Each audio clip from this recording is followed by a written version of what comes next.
আগামী দিনে আদেও কি শিলিগুড়ি থেকে সিকিম পর্যন্ত যাওয়ার রাস্তার অস্তিত্ব থাকবে? গত কয়েক বছর ধরে দেখতে পাওয়া গিয়েছে প্রবল প্রাকৃতিক দুর্যোগ হোক, বর্ষণের কারণে বারবার ধরে সিকিমগামী যে রাস্তার হাল তা অত্যন্ত খারাপ হতে শুরু করে।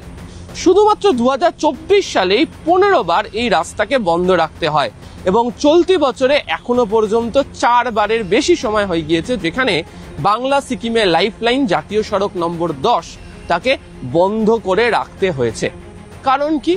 কারণ ব্যাখ্যা করতে গিয়ে যারা রয়েছেন তারা বলছেন যে প্রথমত সেই জায়গাতে অর্থাৎ এই 10 নম্বর জাতীয় সড়ক যেটাকে লাইফলাইন বলা হচ্ছে সেই জায়গার একদিকে হচ্ছে রেলের কাজ চলছে, অন্যদিকে তিস্তার ওপরে একাধিক জলবিদ্যুৎ প্রকল্পের কাজ চলছে এবং যে জায়গার মধ্যে দিয়ে রাস্তা গিয়েছে যারা ভূতত্ত্ববিদ রয়েছেন তারা বলছেন এখানকার মাটি অত্যন্ত হালকা, এখানকার মাটি অত্যন্ত আলগা, এখানকার পাথর অত্যন্ত মানে কম শক্তিশালী, কারণ এটাকে ইয়াং হিমালয় বলা হয়ে থাকে। আমাদের যে ওয়েস্ট বেঙ্গলের হিমালয় বা সিকিম হিমালয় এটা অনেক সফট, একদম ইয়াং মাউন্টেন যাকে বলে হিমালয়, তার পরিষ্কার দিকটা এখানে পাওয়া যায়। হার্ড রকের থেকে সফট রক বেশি এবং মাটি খুব নরম। 20, 25, 30 মিটার নিচে গিয়েও নদীর পাড়ে বা রাস্তার উপর থেকে সেখানেও কিন্তু ওই ভঙ্গুর সমস্ত পাথর ইত্যাদি পাওয়া যায়। এই সফট রক থাকার ফলে যেমন রাস্তাও খুব ভঙ্গুর, খুব তাড়াতাড়ি ভেঙে যায়। নদীর পাড়ের রাস্তা তো থাকেই না,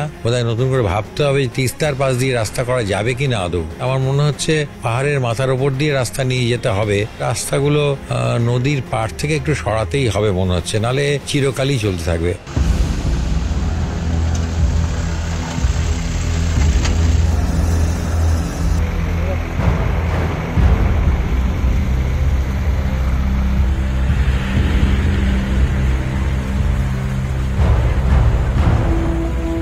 ফলে এই জায়গাতে বারবার কাজ করতে গিয়ে যে ধরনের চাপ তৈরি হচ্ছে তাতে সমস্যা বাড়ছে এবং এই সমস্যার কারণেই বারবার ধরে ধস নামছে। একই সঙ্গে বিস্ফোরক অভিযোগ করছেন কালিম্পংয়ের বিধায়ক। তিনি বলছেন এটা কোথাও ন্যাশনাল ডিজাস্টার নয়, অর্থাৎ প্রাকৃতিক কারণে এই ঘটনা ঘটছে না। তার বক্তব্য এটা সম্পূর্ণভাবে মানুষ এই বিপর্যয়ের জন্য দায়ী। তার কারণ হচ্ছে রেলের কাজ হোক বা জলবিদ্যুৎ প্রকল্পের কাজ হোক বা জাতীয় সড়কেরই কাজ হোক, তাদের যে ডেব্রিজ বা ধ্বংসস্তূপের যে জিনিসগুলি রয়েছে সেগুলিকে যথাযথভাবে সেখান থেকে সরানো হচ্ছে না। সেই বজ্র কার্যত ভারী বৃষ্টির সময় বা ধসের কারণে তা গিয়ে পড়ছে হচ্ছে তিস্তা নদীতে।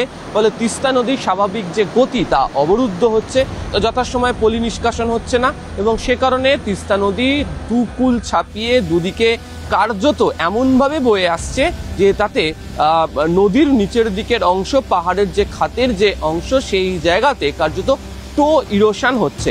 ফলে এটিও তাদেরকে স্বাভাবিকভাবে চিন্তাতে রাখছে। প্রযুক্তিবিদদের বক্তব্য আগামী দিনে যে পরিস্থিতি তৈরি হচ্ছে তাতে নদীর ধার দিয়ে নয়, রাস্তা তৈরি করতে হবে কোথাও গিয়ে মাটির ওপর দিয়ে। বোধহয় নতুন করে ভাবতে হবে তিস্তার পাশ দিয়ে রাস্তা করা যাবে কিনা আদৌ। আমার মনে হচ্ছে পাহাড়ের মাথার ওপর দিয়ে রাস্তা নিয়ে যেতে হবে। রাস্তাগুলো নদীর পাড় থেকে একটু সরাতেই হবে মনে হচ্ছে, নালে চিরকালই চলতে থাকবে।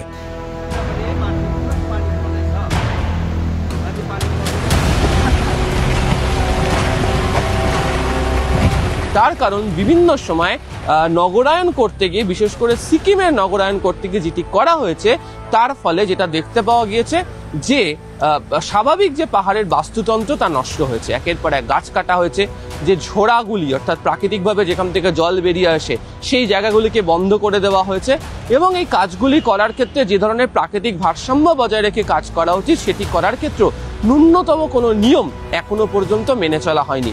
আসলে পাহাড়ের ঢালের ভারসাম্যের সাথে নির্ভর করে রাস্তার ভাগ্য, অর্থাৎ রাস্তা কতটা টিকবে বা টিকবে না। ভারসাম্য যে কারণগুলোতে ব্যাহত হতে পারে তার মধ্যে হচ্ছে একটা, যে পাহাড়ের নিজস্ব বাস্তুতন্ত্র সেটা কতটা এফেক্টেড হচ্ছে আরবানাইজেশন প্রসেসের মধ্যে দিয়ে। এই এন্টায়ার নদীর গতিপথে বিভিন্ন জায়গা জুড়ে জলবিদ্যুৎ কেন্দ্র তৈরি হয়েছে, ফলে যেটা নদীর স্বাভাবিক যে জলপ্রবাহ, নদীর যে স্বাভাবিক গতি সেটা এফেক্ট করেছে। ফলে যখন বর্ষা আসছে তখন নদীর যে মূল খাত, সেই মূল খাত ছেড়ে নদী তার দুপাশ দিয়ে প্রবল জোরে জল যাওয়ার চেষ্টা করছে। ফলে এখানে একটা ইরোশন হচ্ছে। যে রাস্তাগুলোর উপর দিয়ে ভারী ভারী গাড়ি যাচ্ছে, বিশেষত সেই অঞ্চলের শিলাস্তর অত্যন্ত ভঙ্গুর শিলাস্তর, তার ধারণ ক্ষমতার বাইরে দিয়ে যদি তার উপর দিয়ে, তার ঘাড়ের উপর দিয়ে যদি আমরা প্রত্যেক দিন ভারী ভারী যান চলাচল শুরু করি তাহলে তার স্থায়িত্ব, তার ভারসাম্য বিঘ্নিত হতে বাধ্য। এই ঝোড়াগুলোর জায়গা দেখবেন সবচেয়ে বেশি ল্যান্ডস্লাইড প্রোন হয়, কারণ এই ঝোড়াগুলো ছিল এর স্বাভাবিক জলপ্রবাহের রাস্তা। সেগুলো যখন কোথাও না কোথাও এফেক্টেড হতে থাকে সাবসারফেস ওয়াটার, ফলে তার যে জলের চাপ, পোর ওয়াটার প্রেশার বাড়লে তখন তার স্থায়িত্ব, ভারসাম্য প্রত্যেকটাই হচ্ছে যে এফেক্টেড হয়।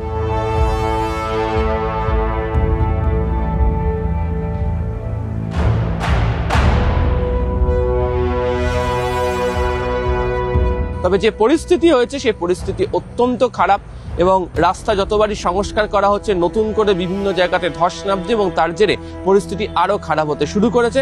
এক্ষেত্রে দাঁড়িয়ে একদিকে প্রযুক্তিবিদদের বক্তব্য হচ্ছে যে অত্যন্ত দ্রুত ব্যবস্থা গ্রহণ করা হোক এবং বিকল্প রাস্তার সন্ধান কি হবে সেটিকে দেখা হোক, আর বিধায়কের বক্তব্য হচ্ছে যে ক্ষতি সেখানকার মানুষের হয়েছে সেই ক্ষতি পূরণের দায় রেল, জাতীয় সড়ক বা যারাই জলবিদ্যুৎ প্রকল্প তৈরি করছেন তাদেরকেই নিতে হবে। ফলে সব মিলিয়ে তিস্তার পাশ দিয়ে আগামী দিনে এই NH10 এর ভবিষ্যৎ বা আদৌ অস্তিত্ব থাকবে কিনা তা নিয়ে ঘোরতর প্রশ্ন তুলছেন প্রযুক্তিবিদরা। কুণাল চৌধুরীর সাথে আবির ঘোষাল, নিউজ 18 বাংলা।